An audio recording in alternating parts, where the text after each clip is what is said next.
কম্বোডিয়ার ফানম প্যান শহরে অবস্থিত এই ভয়ঙ্কর জায়গা তুওল স্ল্যাং জেনোসাইড মিউজিয়াম। অনেক আগে এটি ছিল একটি স্কুল, কিন্তু ম্যাপ রোজের শাসনামলে এটিকে রূপান্তর করা হয় একটি কারাগার ও হত্যা কেন্দ্র হিসেবে। হাজার হাজার মানুষকে এখানে নির্যাতন ও হত্যা করা হয়েছিল। এখনও বহু পর্যটক বলেন, যখন তারা কারাগারের সেলগুলো দেখতে যান, মনে হয় কারো কান্নার শব্দ চারপাশে শোনা যাচ্ছে।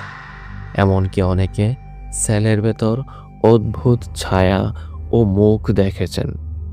একবার এক পর্যটক জানিয়েছিলেন, তিনি হঠাৎ লক্ষ্য করেন যে সেলের ভেতর থেকে কে যেন তাকে ডাকছিল আর বলছিল, দয়া করে আমাকে বাঁচাও, আমাকে ওরা মেরে ফেলবে।